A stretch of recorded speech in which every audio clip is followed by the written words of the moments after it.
இந்தியாவுடைய தென்கோடி முனை கன்னியாகுமரியில் தான் நம்ம பார்த்துட்ருக்கோம். இந்த கன்னியாகுமரி நீங்கள் பார்க்குற காட்சி கிட்டத்தட்ட ஒரு 4:45 மணி அளவில் இருக்கக்கூடிய காட்சி. எல்லாரும் சூரிய உதயத்திற்காக எல்லாம் வெயிட் பண்ணிகிட்டே இருக்கிறாங்க. நாங்களும் சூரிய உதயனுக்காக பார்த்துக்கிட்டே இருந்தோம். எல்லாருமே எல்லா டைம்லையும் சூரியன் என்ன நேரமாக உதிச்சிரும், இன்றைக்கி ஒன்றும் காணோமே அப்படின்னு சொல்ல, நாம் எதிர்பார்த்துட்டு இருக்கிற ஒரு சமாச்சாரம் சட்டுன்னு நடக்காதுன்னு வச்சுங்களேன். அது இயற்கைக்கு மட்டுமல்ல, எல்லா துறையிலையும் அதே மாதிரி தான். இந்த சூரிய உதயத்துக்கு நம்ம பார்த்துட்டு இருக்கிறோம். மொல்ல மொல்ல அந்த கீழ்வானம் சிவந்திருக்கிறத நீங்கள் பார்க்கலாம். சூரியன் வருவதற்கு முன் கீழ்வானம் சிவக்கும், அப்புறம்தான் சூரியன் வரும் அப்படின்னு சொல்லுவாங்க. அந்த பாருங்க, செந்நிற வானம் போல் இருக்கிறது. அந்த ஒளிக்கற்றைகள் கதிரவனுடைய ஒளி வீசுகிறது. இன்னும் ஒரு 2 நிமிடத்தில் பாருங்கள், வானம் வெளுக்க ஆரம்பிச்சிச்சுங்களா? வெளுக்க ஆரம்பிச்சோன்னா சூரியன் இன்னும் ஒரு நேரத்தில் உதிக்க போகிறோம்.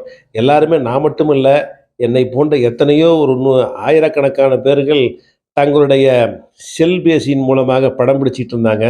அந்த காட்சியை நீங்களும் பார்க்கலாம். நிறையா பேர் பார்த்துட்டு இருந்தாங்க. கேமரா, பெரிய பெரிய கேமரா வச்சுலாம் எடுத்துகிட்டு இருந்தாங்க. அந்த சூரியன் உதிப்பதற்கு மக்கள் ஆவலோடு இருந்தாங்க. ஒரு சிலர் சொன்னாங்க, சூரியன் இன்னைக்கு வருமோ வராதோ, முகில்குள்ளே மறைஞ்சிருமோ அப்படின்னு வருத்தத்தோடு இருந்தாங்க. ஆனால் அந்த எதிர்பார்ப்புக்கெல்லாம் எங்களை வீணாக்காமல் அந்த சூரியனாகப்பட்டது உதிக்கின்ற காட்சியை நீங்கள் பார்க்கலாம்.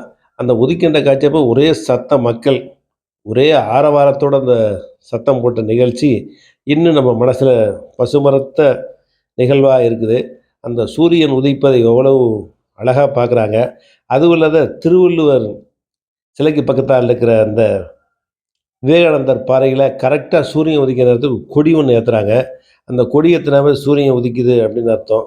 பாருங்கள், அருமையாக சூரியன் செஞ்சிலம்பாய் செங்கதிரோன் வரக்கூடிய காட்சி, சிகப்பாய் அந்த வானமே மாறுகின்ற காட்சியை, ஒரே ஆரவாரத்துடன் கண்ட காட்சியை, நாங்கள் கண்ட காட்சியை உங்களுக்கு பதிவிட்டிருக்கிறோம். இந்த மிகப்பெரிய எழில்மிக்கது. அந்த எழில்மிக்க காட்சியை கண்டிருக்கிறோம். நன்றி, வணக்கம்.